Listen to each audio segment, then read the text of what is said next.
तेजस्वी यादव जी इस मंच पर थे, साथ साथ कई माननीय सदस्य बैठे हुए थे, पूरे बिहार से बहुत सारे इंटेलेक्चुअल्स थे। हम जो बोलते हैं वह जनमानस की भावना है, उसको हम कहते हैं। इस राज्य के अंदर कर्पूरी ठाकुर जी का नाम लिए बिना कोई भी राजनीति नहीं कर सकता है। चुनाव होने आगामी कुछ ही महीनों में, ऐसे में तेजस्वी यादव मंच पर थे। उन्होंने कहा कि एक मौका दीजिए, मौका मिलेगा उनको इस बार। देखिए, यह तो जनता तय करती है। अब चूंकि मैं भी एक संवैधानिक पद पर हूँ, बिल्कुल, और मेरा स्टेटस निर्दलीय का है, क्योंकि सरकार 20 साल से जनता उब रही, आपको लगता है आप एमएलसी निर्दलीय एमएलसी हैं? देखिए, जनता उब रही है और जनता डूब रही है कि जनता फिर उबर रही है, ये फैसला जनता के जनमत से होगा। उस जनता पर छोड़ दीजिए। यही सरकार हमारी नौकरी समाप्त की थी जी। मैंने कहा ना भी कि जिसकी उपेक्षा होगी वह आपको खड़ा कर देगा लाइन में।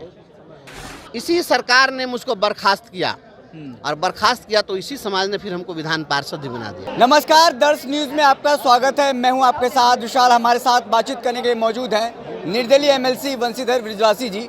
बृजवासी जी आज पहुंचे हैं न्याय अधिकार सम्मेलन में, जो ये सम्मेलन हो रहा था श्री कृष्ण मेमोरियल हॉल में।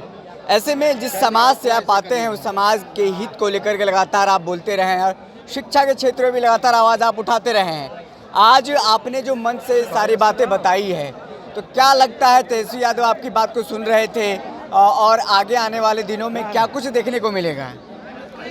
लोकतंत्र है और लोकतंत्र में लोक सर्वोपरि है, और जनता की आवाज़ हर किसी को सुननी ही पड़ेगी। हम जो कुछ भी बोलते हैं वह जनमानस की बात बोलते हैं। बिल्कुल, हम कोई भी बात कोई सियासत के लिए और मिलावटी बनावटी बात हम नहीं बोलते हैं। हम जो बोलते हैं वह जनमानस की भावना है, उसको हम कहते हैं। तेजस्वी यादव जी इस मंच पर थे, साथ साथ कई माननीय सदस्य बैठे हुए थे, पूरे बिहार से बहुत सारे इंटेलेक्चुअल्स थे। तो उनके बीच हमने बातें रखी, चूँकि समय का अभाव था, बहुत ढेर सारी बातें हो सकती थी। इस राज्य के अंदर कर्पूरी ठाकुर जी का नाम लिए बिना कोई भी राजनीति नहीं कर सकता है। जी जी। और कर्पूरी ठाकुर जी केवल एक समाज विशेष का प्रतिनिधित्व नहीं करते, कर्पूरी ठाकुर एक विचार का प्रतिनिधित्व करते हैं। समाज के सबसे अंतिम पंक्ति में हाशिए पर खड़ा दलित, पीड़ित, शोषित, वंचित, हर ऐसे समाज का प्रतिनिधित्व करते हैं कर्पूरी ठाकुर विचारों के माध्यम से। और बिहार के जो भी राजनेता कर्पूरी ठाकुर जी का नाम लेकर राजनीति करते हैं, नाम लेना बड़ा सरल है, कर्पूरी बनना बड़ा कठिन काम है। कर्पूरी कोई बनना खेल नहीं है। कर्पूरी ठाकुर उस व्यक्तित्व का नाम है जो अपने बेटी की शादी होती है तो कार्ड नहीं छपवाता है, मुख्यमंत्री रहते हुए। लेकिन आज तो देखते हैं कि बेटी की शादी में लाखों करोड़ रुपए खर्च होते हैं। मैं वही कह रहा हूँ। कर्पूरी ठाकुर जी, जब गवर्नर को मालूम होता है कि कर्पूरी ठाकुर की बेटी की शादी है और आमंत्रण नहीं मिला, और पूछते हैं जो मुख्यमंत्री की बेटी की शादी और गवर्नर को इन्विटेशन नहीं, तो बताया जाता है कि कार्ड ही नहीं छपा। अच्छा। कर्पूरी ठाकुर इसलिए जीवित हैं। कर्पूरी ठाकुर आम जनमानस का प्रतिनिधित्व करते हैं, दिखावा की राजनीति नहीं करते हैं। कर्पूरी ठाकुर जी से जब उनके गांव के लोग जा करके और कहते हैं कि आप अपने पुत्र को टिकट दे दीजिए और अब इनको राजनीति में लाइए, तो कहते हैं कि ठीक है, जब आप लोग इनको चाहते हैं तो मेरी क्या जरूरत रही, हम ही पीछे चले जाते हैं।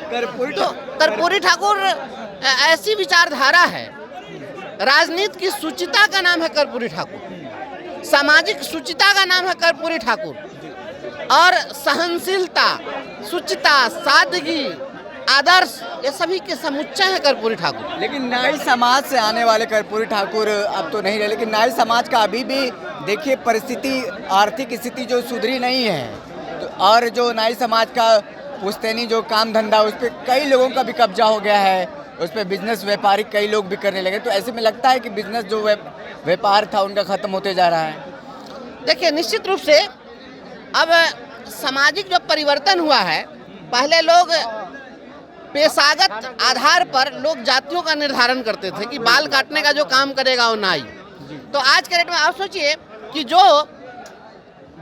जूता बनाने का काम करता था उसको आप कहते थे कि ये चर्मकार है, चमार कहते थे आप, और आज बड़े बड़े घरों के लोग टाई लगा करके और कहते हैं कि हम बाटा कंपनी में सुपरवाइजर हैं। तो जूता बनाने वाली कंपनी में जो काम कर रहा है वह खुद को बाटा कंपनी का सुपरवाइजर कह के और अपने आप को गौरवान्वित हो रहा है। लेकिन अगर वही काम अगर कोई कर रहा है, अगर अपने हाथ से बना रहा है, तो आप उसको उपेक्षित कर रहे हैं, लांछित कर रहे हैं, उसको आप शोषित कर रहे हैं। तो यह परिभाषा अब धीरे धीरे लोगों ने क्या किया है, उसको मॉडर्नाइज कर दिया है। और इसी कारण से मैं मंच से भी बोला हूँ, नाई समाज के लोगों का जो पेशा रहा है, मैं देखा हूँ इस चीज़ को कि बाल काटने के लिए जब नाई समाज के लोग जाते थे तो बड़े बड़े जो लोग थे तो उनके दरवाजे पर वो जाते थे, कहते थे मालिक बाल कटवा लीजिए। तो कहते थे देख नहीं रहा लोग से बतिया रहे हैं, और बेचारा बैठ के इंतजार करता था कि बतिया के कब फ्री होंगे तब इनका हम बाल काटेंगे और दाढ़ी बनाएंगे। और आज उसी उपेक्षा का परिणाम है, जिस समाज को लोगों ने उपेक्षित किया, आज वही समाज आज जब छोड़ दिया दरवाजे पर जाना, तो आज बड़ा बड़ा सैलून खुलने लगा। और उस सैलून में अब बड़े बड़े लोग जो है जा करके, और वो लोग अब उस काम में उतर गए हैं, इंतजार करते हैं नाई समाज से इतर लोग।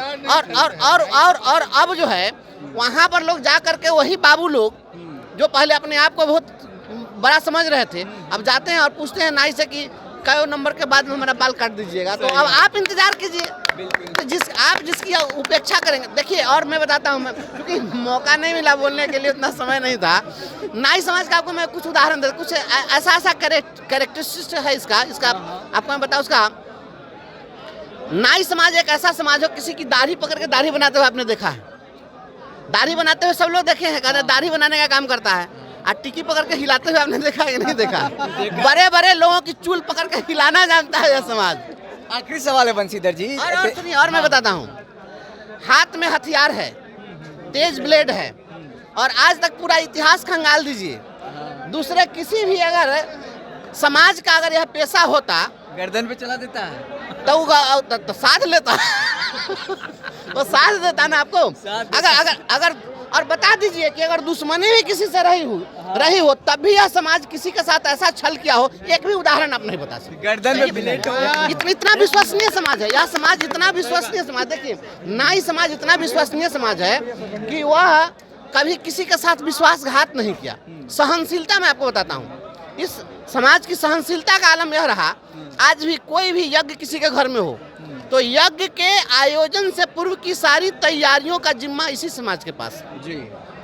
और संपन्न होने के बाद तक, जब सब कुछ संपन्न हो जाए तो कंटिन्यू शुरुआत के पहले से लगा हुआ जो व्यक्ति हो, सबकी नज़रों में रहकर भी नज़रों से दूर होता है।